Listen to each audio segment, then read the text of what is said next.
Herkese merhabalar, dünyadaki tüm dostlara selamlar, sevgiler. Evet arkadaşlarım, yine bugün çok güzel bir tığ işi modelle karşınızdayım.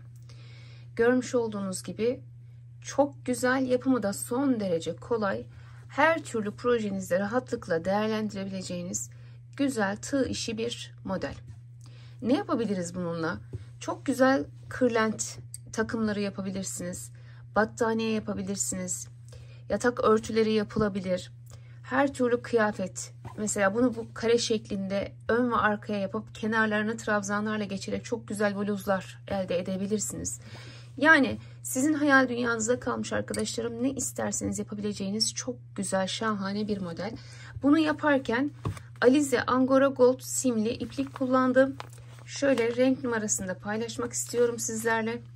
Bakın şu şekilde renk numarası. 100 gramda 500 metre olan %75 akrilik, %20 yün. Böyle güzel bir ipliğimiz var. Tığ olarak ise bunu yaparken 3 milimlik bir tığ kullandım.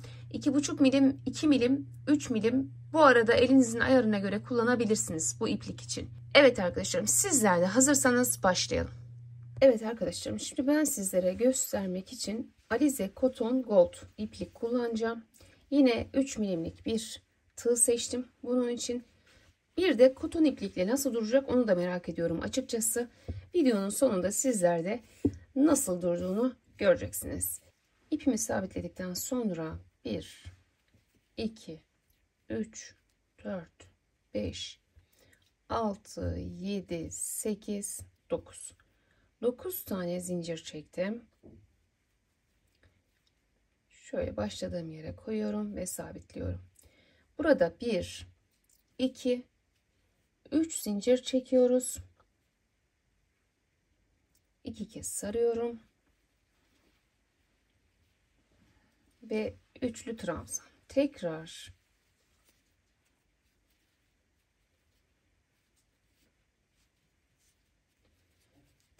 sarıyorum. Evet. 4 oldu. Toplamda 5 tane yaptım. Evet. Baştaki ile birlikte 1, 2, 3, 4, 5. Şimdi şu şekilde şu baş taraftan giriyorum. Şöyle topladım. Bakın.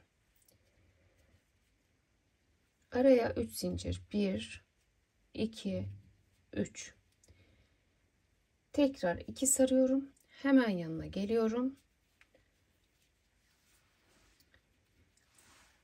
5 tane üçlü trabzan yapacağız.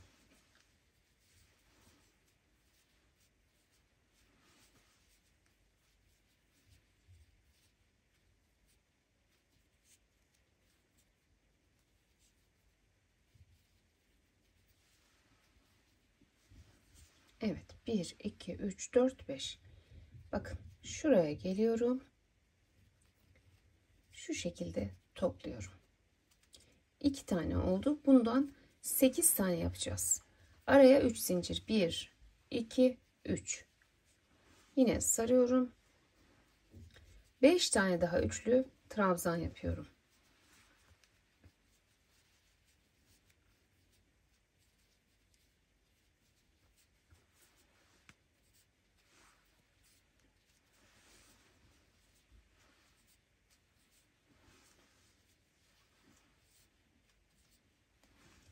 Evet, 1, 2, 3, 4, 5. Şu şekilde topluyorum. Bak, 3 zincir. 1, 2, 3. Tekrar 5 tane üçlü trabzan.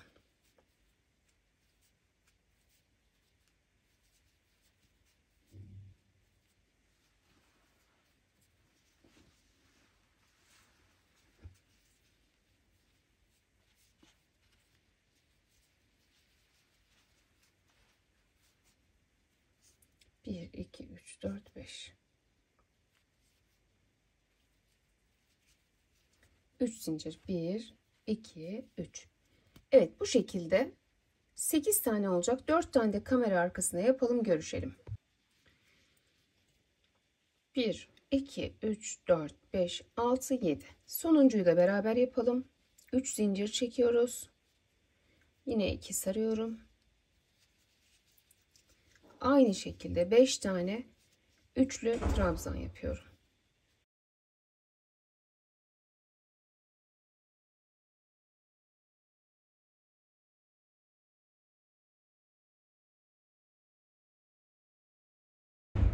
Evet.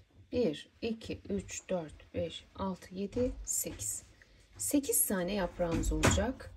Yine 3 zincir çekiyorum.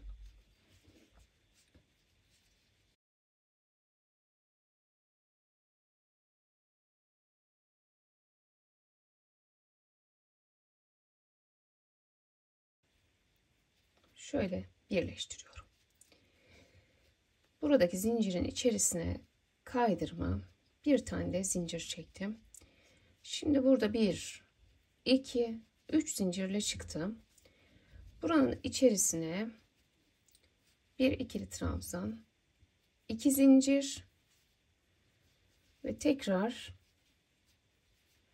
2 tane ikili trabzan, double kroşe yaptım.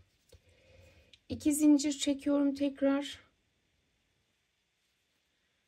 Buraya gelip şimdi buraya double kroşe,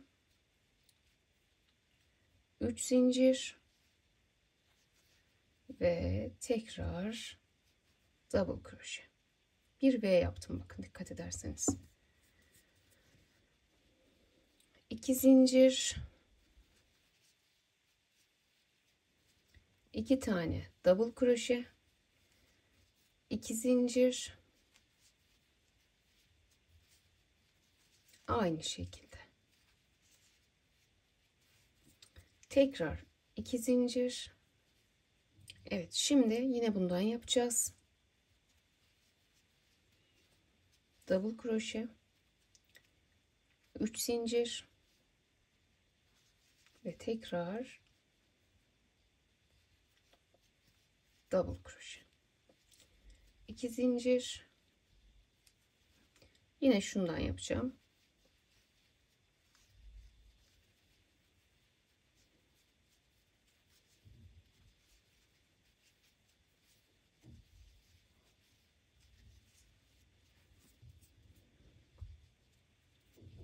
İki zincir, buraya geliyorum, 3 zincir araya ve tekrar buraya bir ikili trabzan yapıyorum. 2 zincir çekiyorum, buraya 2 double kroşe, 2 zincir, tekrar 2 tane double kroşe.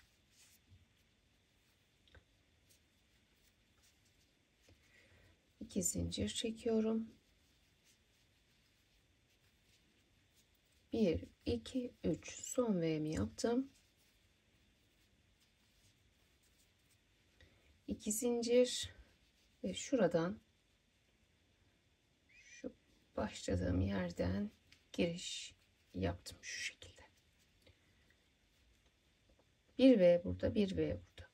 Bir tane burada, bir tane burada. Bakın köşeler yavaş yavaş oluşuyor. Şöyle kare olacak bu. Şimdi ipimizi içine kadar kaydırıyorum. Şöyle. Evet, bir tane de içeri şöyle sık iğne ile giriş yaptım. 1, 2 tane zincir çekiyorum. Double kroşe. 2 zincir. 2 tane double kroşe.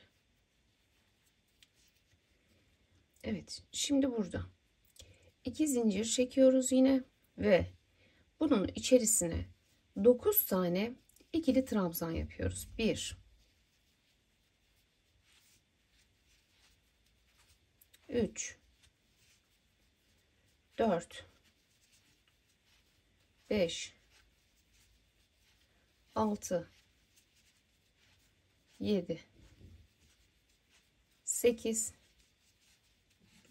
ve 9.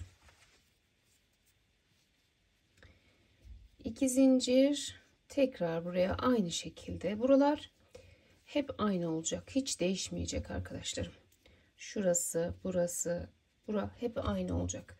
Şimdi modelde tekrar göstereyim size.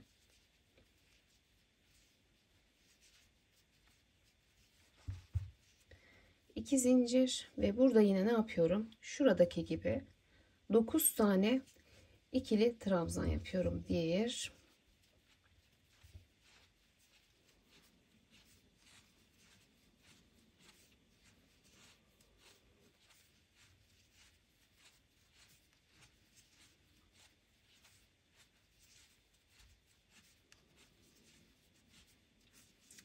yine 9 tane yaptım. 2 zincir çekiyorum. Buralar hep aynı, bakın. 2 tane double crochet, 2 zincir, 2 tane double crochet, 2 zincir ve buraya 9 tane ikili trabzan. Evet, şunun aynısını yine buraya da yapıyoruz. Hepsini yapalım. Şurada sonda görüşelim. Evet arkadaşlarım, bakın. Tüm çevresini bu şekilde yaptık. V'lerin içerisine 9'ar tane ikili trabzan, double crochet yerleştirdik. Şimdi bitişteyiz. 2 tane zincir çekiyoruz yine. Şurada başlamış olduğumuz yere 1, 2, şu içeriye de bir tane sık iğne. 2 zincir çekiyorum. Tekrar aynı şekilde buradan başlıyoruz. Bu şekilde başlangıç yapacağız. Araya 2 zincir.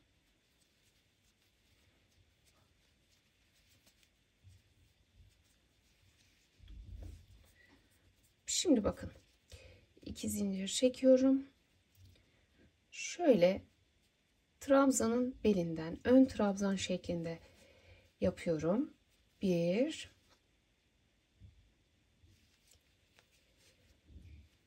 2, 3. Araya 2 zincir çekiyorum. Tekrar 3 tane daha yapıyorum. 1, 2, 3. 2 zincir çekiyorum araya. Tekrar getiriyorum. 1, 2,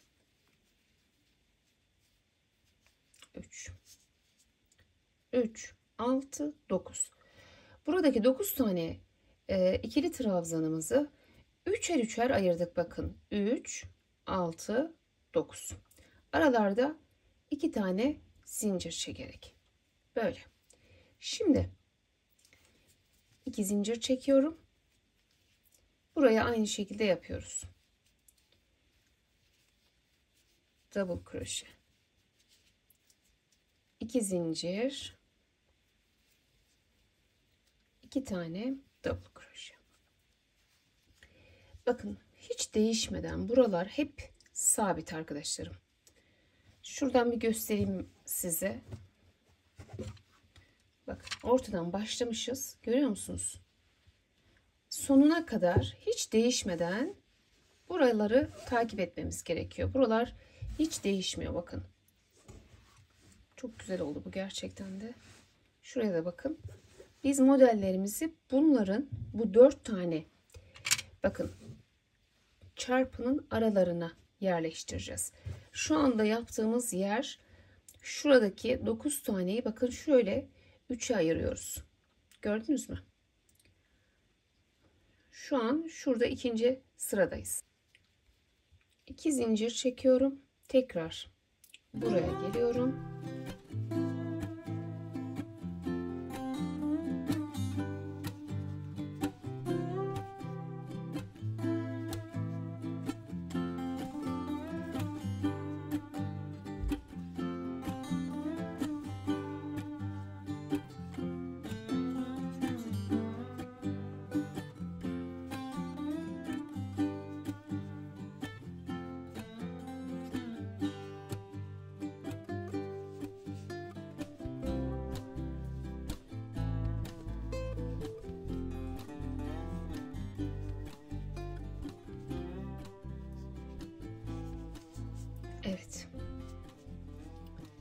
Aynen bu şekilde diğer iki tarafı da yapalım, sonunda görüşelim.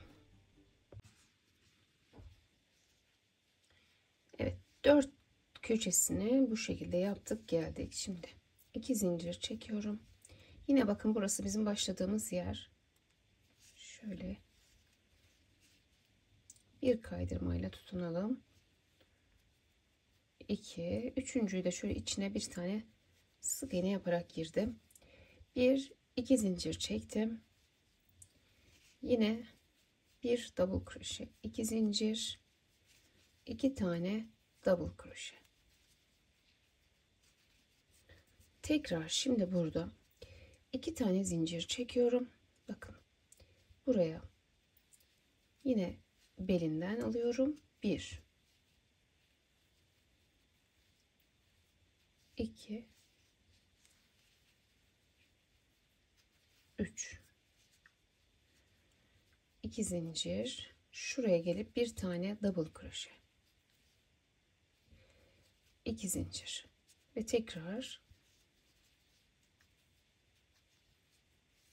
şöyle bir görüntü olacak. Bakın, bir iki tane kafes,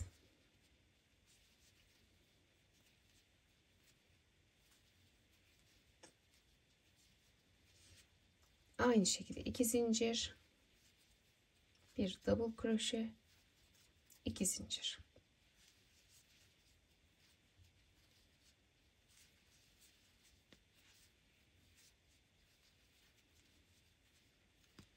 Evet, böyle olacak.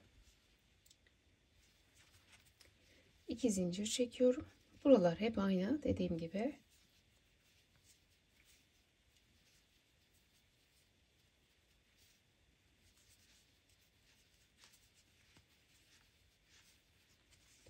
Tekrar 2 zincir çekiyorum. Burada yine burada yaptığım işlemin aynısını yapıyorum. Şöyle hızlıca göstereyim yine bir kez daha.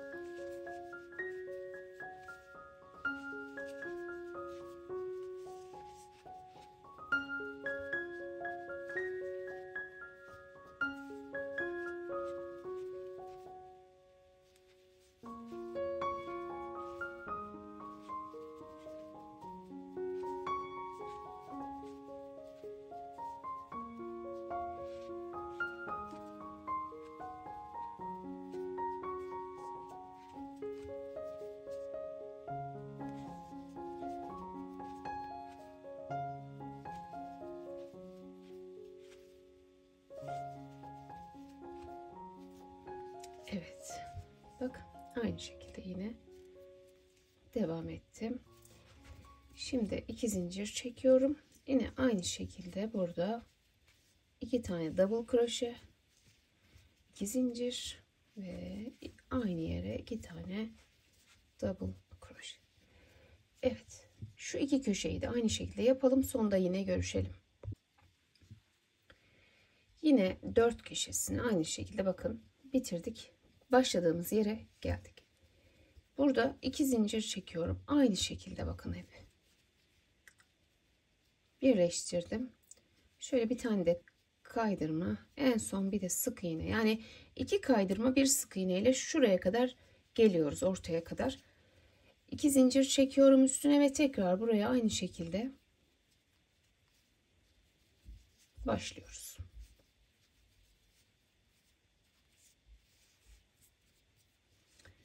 İki zincir çekiyorum. Bakın şimdi şu taraftaki üçlü grubu kapatacağız arkadaşlar. Yavaş yapacağım burayı. Beklettim. Tekrar beklettim.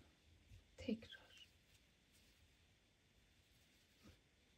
Tığımda 4 tane ilmek var. Bakın hepsini beraber topladım ve burayı kapatmış oldum. 2 zincir çekiyorum. Hemen ön tarafa. 2 zincir çekiyorum. Hemen buraya.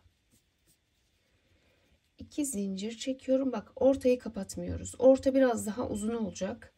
Dolayısıyla burayı kapatmadan bir sıra daha buraya aynı şekilde 3 tane double kroşe. Bak, buraya devam ediyor. Tekrar 2 zincir çekiyorum. Buraya geliyorum. Bir kafes. 2 zincir buraya, bir kafes. 2 zincir ve buradaki 3 tane trabzanı gene kapatıyorum. Bak, tığımı aldım. İkinciye geldim. Beklettim. Üçüncüye beklettim. Tığımda 4 ilmek var. Kapatıverdim. Evet, çiçeğimizin sağındaki soldaki yapraklar kapandı. Ortadakine bir sıra daha üçlü trabzan yaptık. Bir sonraki sırada da ortayı toplayacağız arkadaşlarım. Bakın bu şekilde. Aralarda kaç kafes var? Şöyle bakın. 1, 2, 3 bu tarafta. 1, 2, 3 tane de bu tarafta. Toplam bakın bir çiçeğin arasında 6 tane kafes gözüküyor. Şimdi 2 zincir çekiyorum. Aynı şekilde burayı yapıyorum.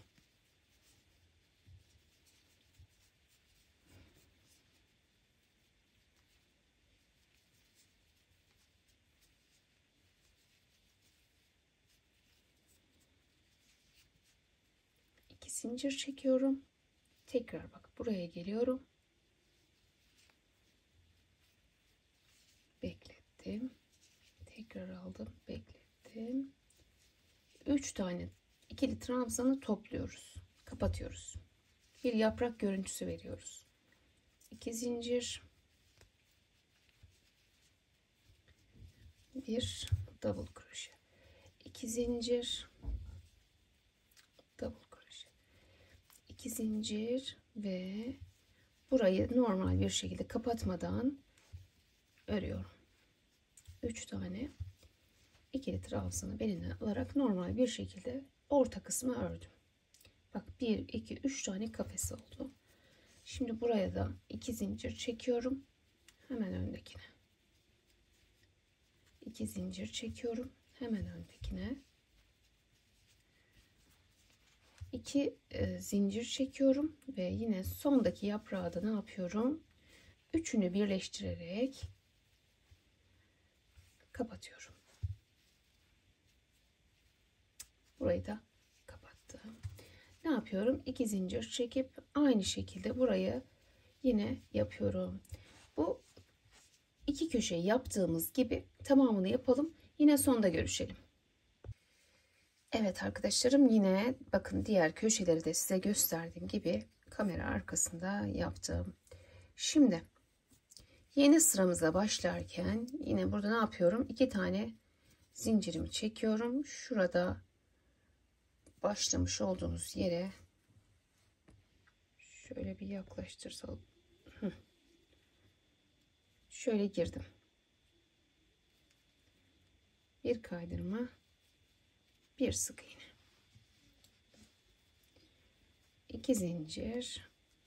Aynı şekilde 2 zincir. Burayı yapalım arkadaşlar. Buralar hep aynı, hiç değişmiyor. Bu sizin ölçünüz olsun. Yanlış yapıldığında buradan anlaşılır zaten. Bakın. Şuralar hep aynı. Gördünüz mü bak. Hiç değişmiyor. Modeli biz hep ara kısımlarda koyacağız. Şimdi burada şimdi dikkat edelim. Yeni modellerimiz için şu V'lerden yapacağız burada. Bak, şunu kapatıp da bir sonraki sıraya, yani şu an başladığımız sıraya geldiğimizde şu kapanmış olduğunda V koyacağız arkadaşlar. Bir önceki sırada bunları kapattık. Baştaki ve sondakini. Şimdi o zaman ne anlıyoruz? Bu sırada başlarken buraya hemen bir V koyuyoruz ve o şekilde başlıyoruz. Bunu anlıyoruz arkadaşlar. 1, 2, 3 ikili trabzan. Bir sonraki çiçeklerimiz, yapraklarımız için şu anda bakın şuradaki V'yi koymuş olduk. Burada da ne zaman koyacağınızı şaşırmayın. Bakın ne diyorum? Bir önceki sırada kapattık. Hemen bunun üzerine geldiğimizde V'yi koymamız gerekiyor. Bu bizim ölçümüz olsun. Evet, şimdi yine 2 zincir çekiyorum. Şuraya hemen öndeki kafese giriyorum. 2 zincir çekiyorum. Buraya giriyorum. Şimdi şuradakini atlıyoruz.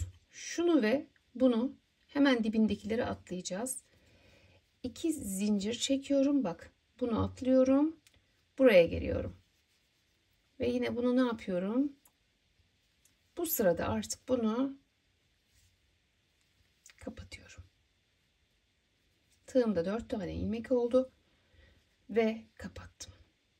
Şimdi bakarsanız şu V'den sonra yine burada kaç tane kafes var? 1, 2, 3. Altta da 3 tane vardı. Yukarıda ama şu bir taneyi atladığımız için yine 1, 2, 3 oldu farkındaysanız. Şöyle karşılaştırın diye açıyorum.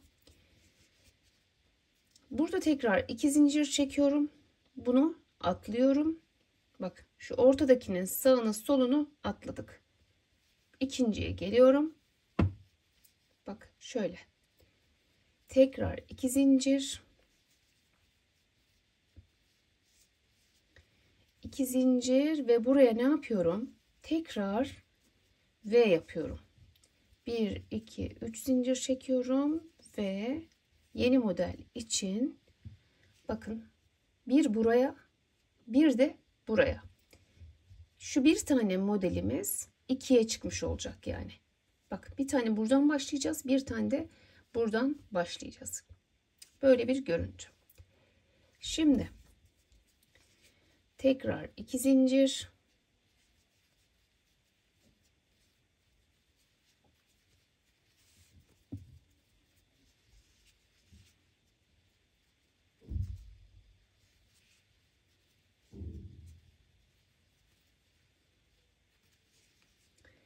İki zincir ve yine bu çiçeğimize başlarken başında ve sonunda ne koyacağız? Buradaki V'lerimizi koyacağız. Bak, buraya 3 zincir, aynı yere bir ikili trabzan daha. Evet, bunu buraya tekrar koymuş olduk farkındaysanız. 2 zincir, hemen bak öndekine batıyorum. Birinci kafesimi oluşturdum. V'den sonra birinci kafes. 2 zincir, geliyorum buraya. İkinci kafes. 2 zincir çekiyorum ve buraya atlıyorum. Bunu atlıyorum. Buraya geliyorum ve bunu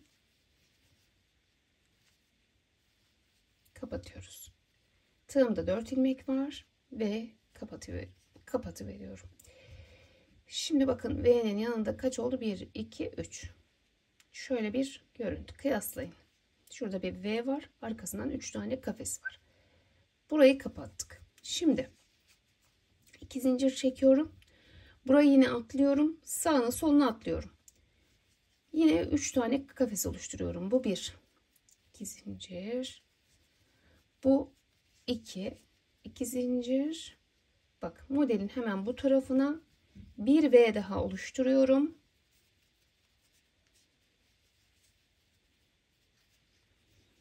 Evet, yine gördüğünüz gibi bakın, modelim, çiçeğimin hem sağında hem solunda V var ve ara kısımda bu şekilde 3 tane kafes bu tarafta, 3 tane kafes de bu tarafta var. Ve burada ne yapıyorum? Ortadaki çiçeğimi de kapatıyorum. Evet, diğer kısımları da kamera arkasına yapalım, sonra da görüşelim. Hep bu şekilde olacak. Evet, şimdi bakın.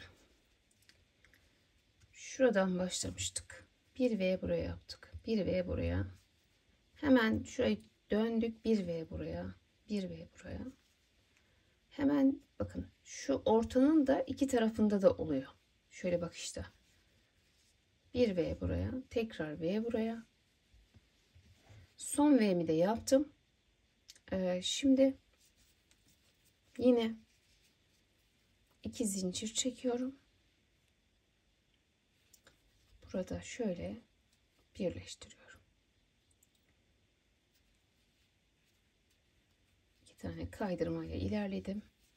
Bir sık iğne, 2 zincir. Yine yeni sırama aynı şekilde buradan başlıyorum.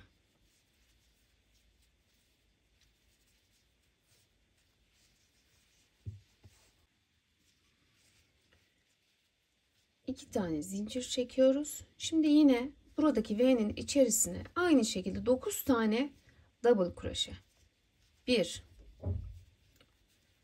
2 3 4 5 6 7 8 9 2 zincir çekiyoruz. Şimdi bakın şuraya atlıyorum. Şu hemen dibindeki kafesi atlayıp diğerine geçiyorum. 2 zincir, double kroşe, 2 zincir, double kroşe, 2 zincir, double kroşe ve 2 zincir çekiyorum. Yine şuradakini hemen yanındakini atlayıp V'nin içine giriyorum. Tekrar 9 tane ikili trabzan yapıyorum.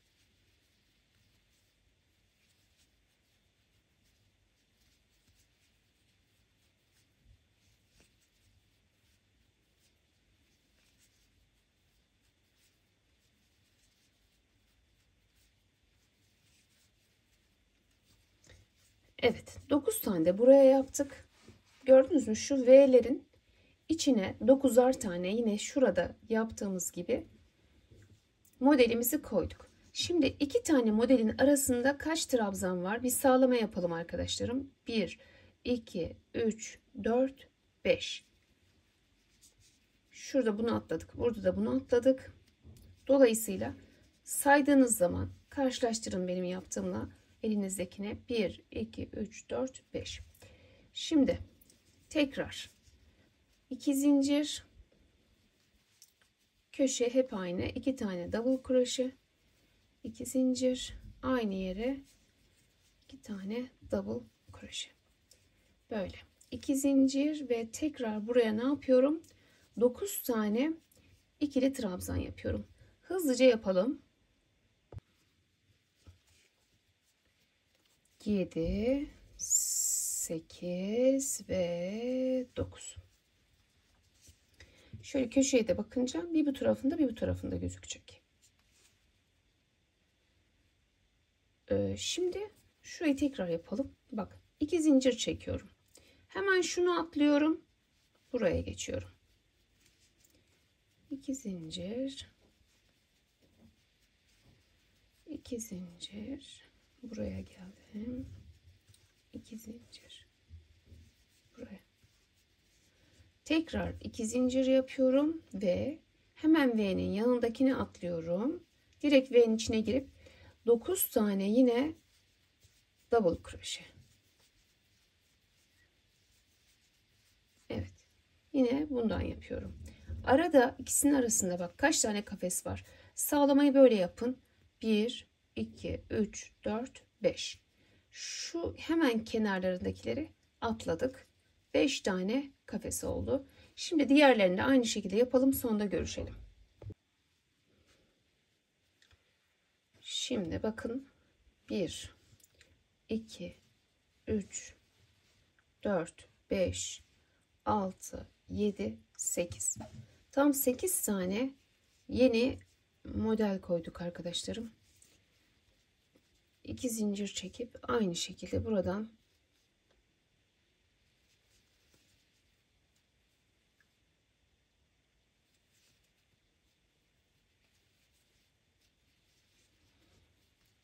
iki zincir, araya 2 zincir çekiyorum.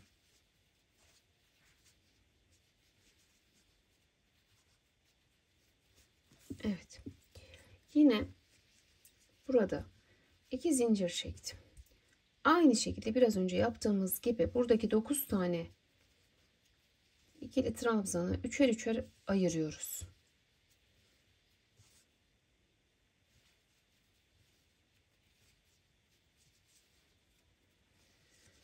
Araya 2 zincir çekiyoruz.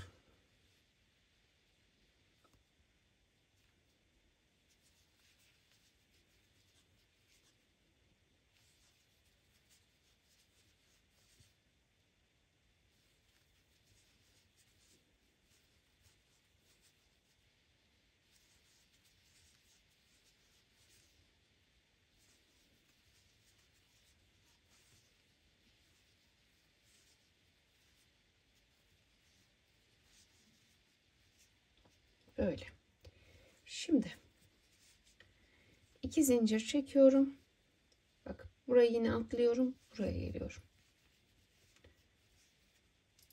2 zincir.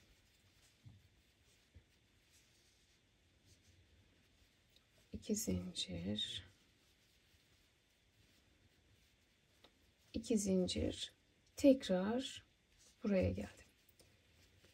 Aynı şekilde üçer üçer belinden alarak gruplandırıyorum.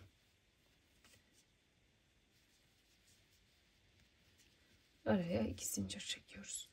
Bakın şimdi bu ikisinin arasında kaç tane kafes var? 1, 2, 3, 4. Bu sırada altta 5'ti şurada. Şimdi 1, 2, 3, 4. Bu sırada aralarında 4 tane kafes var. Bu şekilde sayarak giderseniz yanlış yapmazsınız arkadaşlar.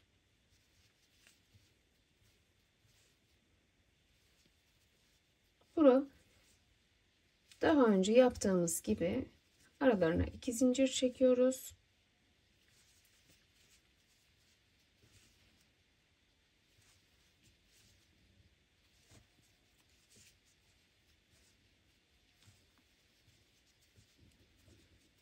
Zincir. Yine köşe aynı şekilde.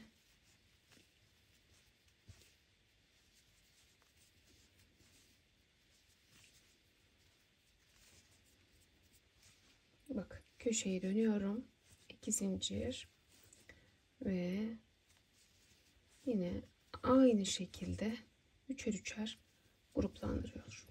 Burayı yapalım şimdi. Evet. Bakın burayı da yine 3 ayırdım. 2 zincir, 3 grup, 2 zincir bu şekilde yaptım. Şimdi şu aradaki kafeslere tekrar bir bakalım. 2 tane zincir çekiyorum. Şuraya atlayıp buraya geliyorum. Şöyle. 2 zincir. 2 zincir. Ve 2 zincir çekip tekrar yine aynı şekilde üçer burayı gruplandırıyorum. Araya 2 zincir çekiyorum. Bak yine şöyle ikisinin arasında 1, 2, 3, 4. Bu bizim sağlamamız arkadaşlarım. Aynen buradaki gibi 4 çevresinde yapalım. Sonunda görüşelim.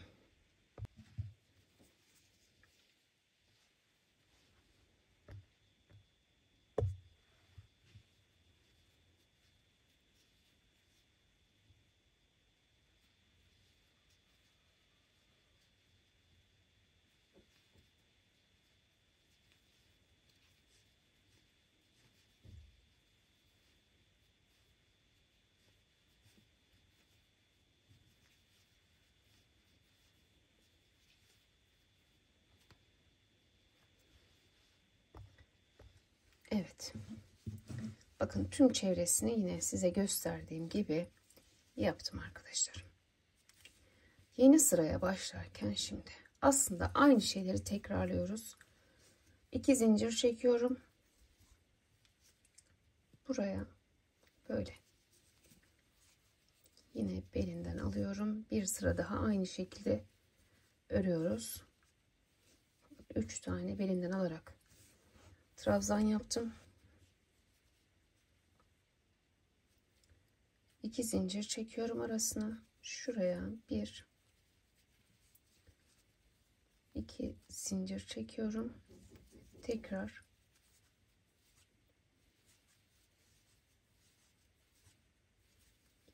3 tane belinden alarak trabzan yaptım. Bak arada 2 kafes oldu. Gördüğünüz gibi. Aynı şekilde daha önce yaptığımız gibi 2 tane zincir çekiyorum. Tekrar belinden alarak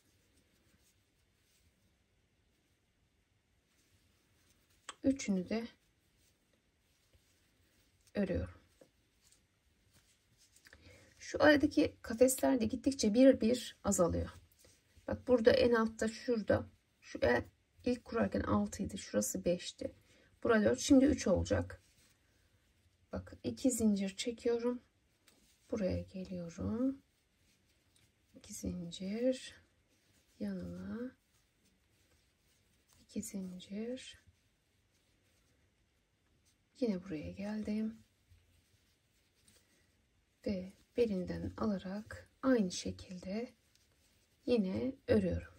Araya 2 zincir, bir double kroşe, 2 zincir ve tekrar belinden alarak burayı da örüyorum.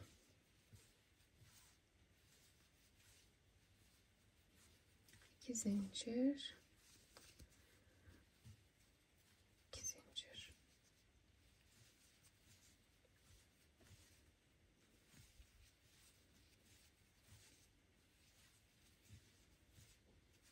Evet, köşeyi dönüyoruz. Yine aynı şekilde buradan devam ediyoruz. Bakın 1 2 3, gördünüz mü? Her sırada azaltıyoruz. Şurada 5 4 3 gittikçe azalıyor.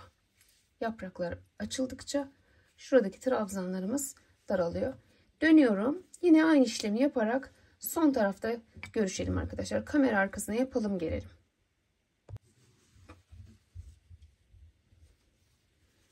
Gördüğünüz gibi bakın 4 kenarını da size gösterdiğim gibi kamera arkasına yaptım. Aralarda 3 tane kafes kaldı. Aynı işlemleri yaptık. Yine buraya geldim, bağladım, yukarı çıktım. Yeni sıraya başlarken bakın şimdi. Burada yine bizim bildiğimiz bir sıra. 2 zincir çekiyoruz. Burada bu sağ ve soldaki yaprakları kapatıyoruz. Ortadaki devam ediyor. Yarım aldım. Tekrar yarısını aldım, bıraktım. Tekrar bir ilmek aldım, bıraktım. Tığımda 4 tane ilmek var, topladım. Gördüğünüz gibi sağdaki yaprağı kapatmış oldum. 2 zincir, araya kafesleri artırıyorum şimdi. 2 zincir, 2 zincir ve buradaki 3 tane trabzan normal örülüyor orta kısımda. Bir sonraki sırada ortayı toplayacağız çünkü. Bak arada 1 2 3 kafes. Biraz önce 2 idi. 1 2, önce 1, sonra 2, sonra 3. Evet. Yine 2 zincir, 2 zincir, 2 zincir ve sondaki yaprağı da kapatıyoruz.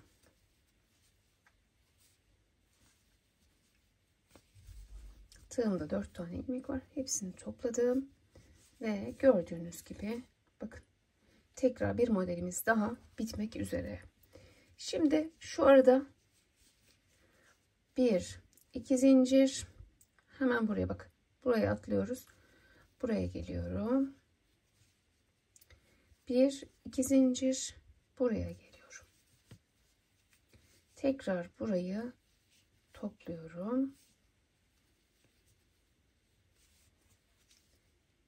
kapatıyorum.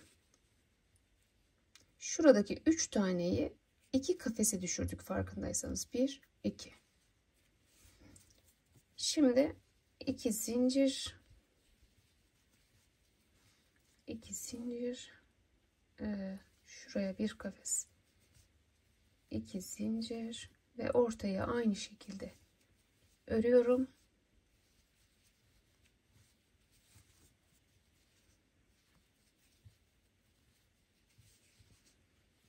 İki zincir,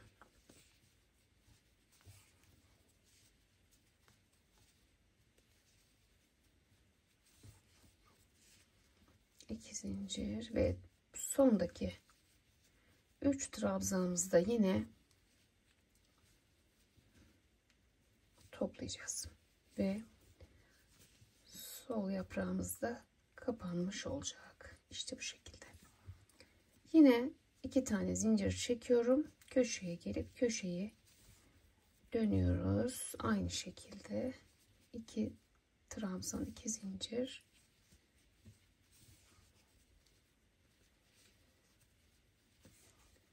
Aynen bakın burada yine 2 zincir çekiyorum ve burada yaptığım işlemlerin aynısını tüm sıralarımıza yapıyoruz arkadaşlar. Bak bunu kapattık. 2 zincir, trabzan, 2 zincir, trabzan, 2 zincir. Ortayı ne yapıyoruz? Kapatmadan normal belinden alarak üçünü de örerek geçiyoruz. Bir sonraki sırada çünkü ne yapacağız? Ortayı kapatacağız. Ortalar biraz daha uzun olacak kenarlardan.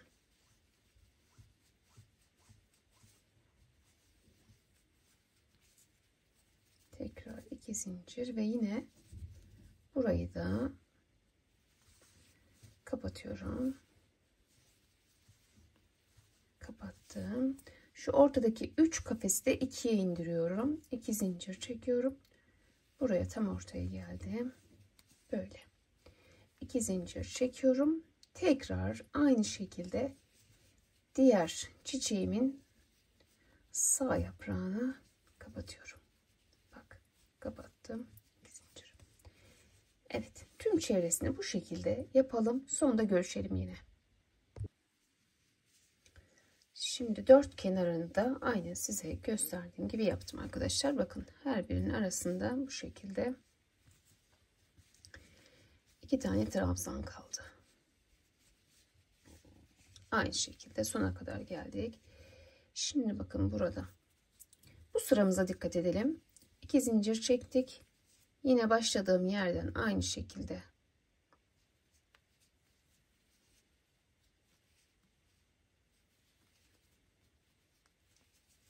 bir sık iğne, 2 zincir,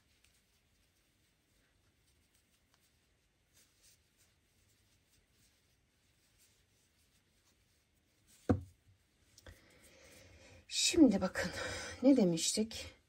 Şuradaki yaprağın kapanmasının bir üstüne V yapacağız dedik. Hatırladınız mı? Şurada yaprağımızı kapattık. Bir üst sırada da hemen bundan sonra V'yi koyduk. Şimdi o sıradayız arkadaşlarım. Bir altta burayı kapattığımıza göre bir üstte ne yapıyorum? Hemen bunun sağına V'mi koyuyorum. Bak tekrar bir model oluşturuyoruz. 2 zincir çekiyoruz. Yine buraya geliyorum. 2 trabzan. 3 zincir. 2 trabzan. Yine buradaki V'mi buraya ne yaptım? Oluşturmuş oldum. 2 zincir çekiyorum. Hemen burada. Bak. Burada. Bir kafes. 2 zincir. Tekrar bir kafes. 2 zincir ve burada ne yapıyordum? Burada. Şimdi bu ortayı kapatacağız. Ortayı kapatırken sağında ve solundaki kafesleri atlıyorduk arkadaşlar. Burada şimdi direkt buraya atlıyorum.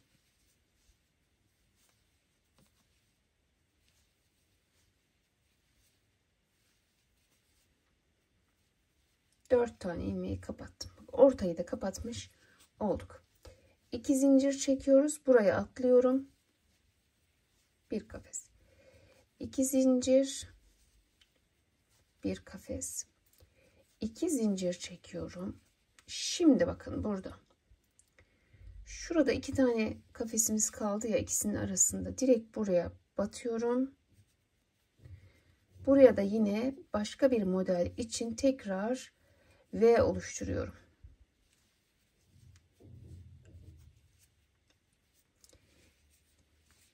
Yeni model için bir buraya koydum. Bir buraya koydum. 2. Bir de şimdi sona koyacağız. 3 olacak. Yani her sırada bir çiçek artıyor. Bakın burada bir taneydi. Burada 2 taneydi. Şimdi burada ise 1, 2 ve 3 tane olacak. Her model bittikten sonra bir tane eklemiş oluyoruz. 2 zincir çekecektik. 2 zincir. Şimdi ne yapıyorum burada? Bunu buraya ortaya yaptığıma göre buraya geliyorum. Bir kafes. 2 zincir. Bir kafes. 2 zincir. Buraya atlıyorum. Hemen bu ortayı geliyorum. Topluyorum. Kapatıyorum.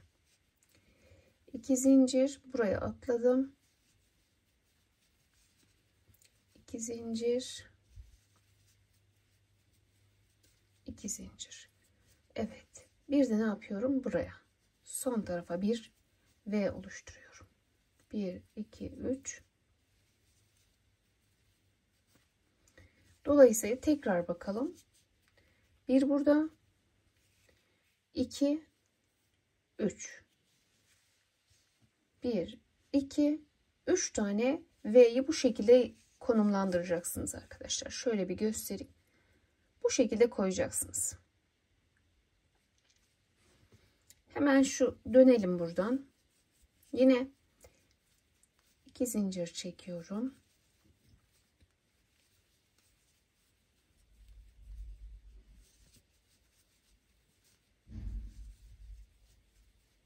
İki zincir çektim. Ne yapıyordum? Buraya hemen bir V daha koyuyorum.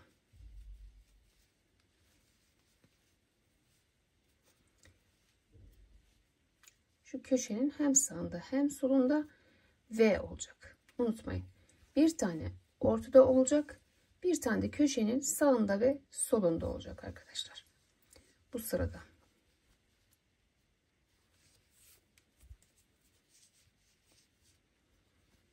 İki zincir çekiyorum. Hemen şuraya gördüğüm ilk yere girdim. 2 zincir, 2 zincir ve şunu atlıyorum, direkt buraya topluyorum.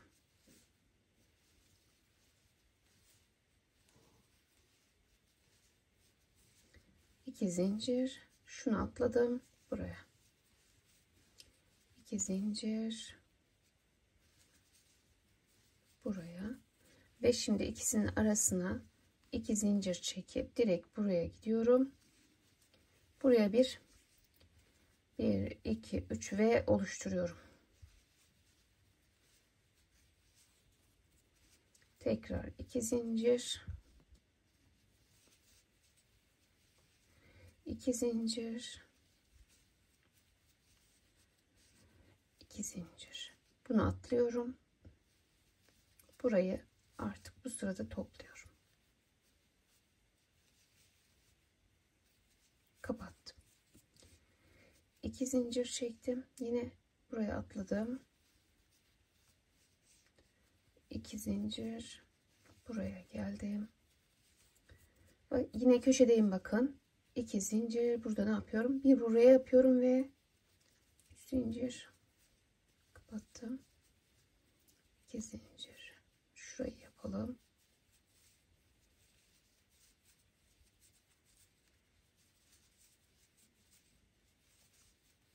Tekrar 2 zincir.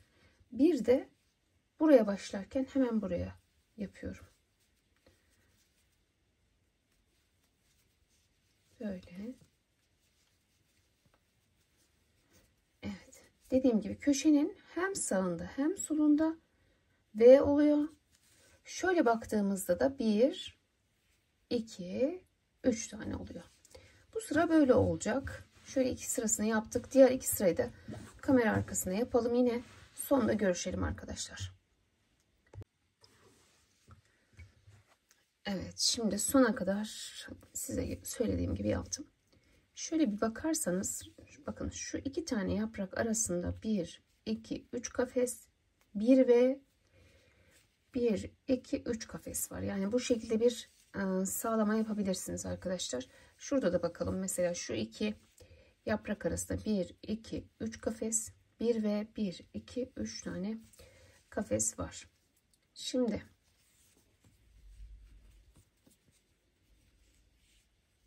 1 2 zincir çektim. Burada yine ne yapmamız lazım? Son olarak V'mizi son kısma koymamız lazım. 1 2 3 zincir, 2 zincir,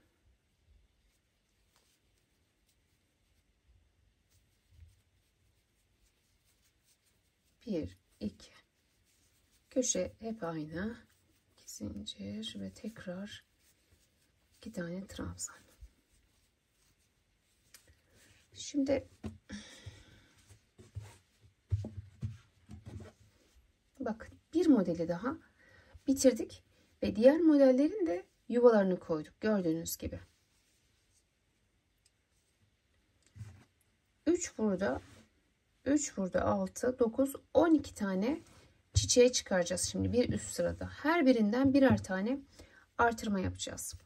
Şimdi bakın, şöyle 2 zincirimi çekiyorum. Buraya ne yapıyorum yine? 9 tane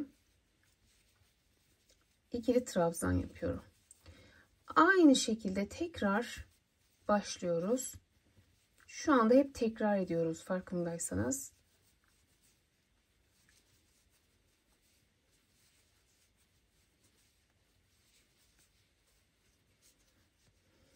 Sayalım. 1 2 3 4 5 6 7 8 9 tane yapmışız. Ve şimdi şuraya geliyorum. Bak, 2 zincir çekiyoruz. Şuraya geliyorum. Bak, şunu atladım. Şu öndekini. Şöyle bakın. 2 zincir buraya.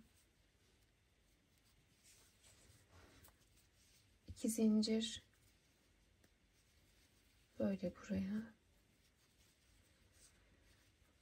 2 zincir buraya. Tekrar 2 zincir şuraya atlıyorum. Buraya gelip 9 tane daha ikili trabzan yapıyorum. Şimdi aradaki kafesleri bir sayalım birlikte. 9 taneyi bir yapalım.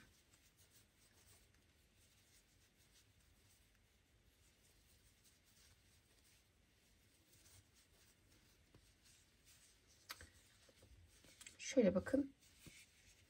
Bu ikisinin arasında 1 2 3 4 5 tane kafesi olacak. Şöyle sayabilirsiniz. Aynı işlemleri devam ettireceğiz. Yine bu ikisinin arasında 5 kafesi olacak. Beraber yine bir yapalım. Bak, 2 zincir, hemen şu öndekini atlıyoruz. Buraya şöyle 2 zincir, 2 zincir, 2 zincir, 2 zincir, şuraya atlıyorum. Buraya gelip yine 9 tane ikili trabzanımızı yapıyoruz.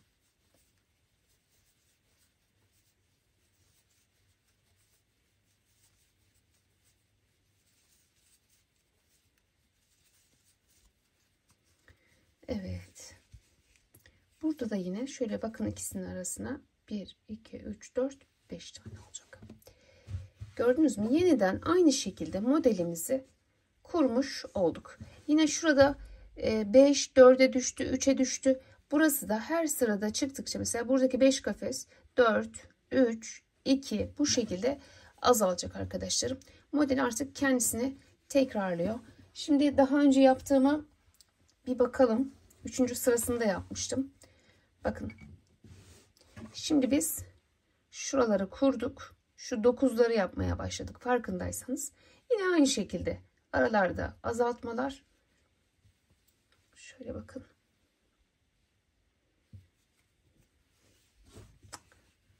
Evet. Çok güzel oldu gerçekten de. Evet sevgili arkadaşlarım. Biraz uzun bir video oldu ama umarım anlaşılır olmuştur. Beğendiyseniz beğen butonuna basmayı, yorum yapmayı, paylaşmayı da lütfen unutmayın.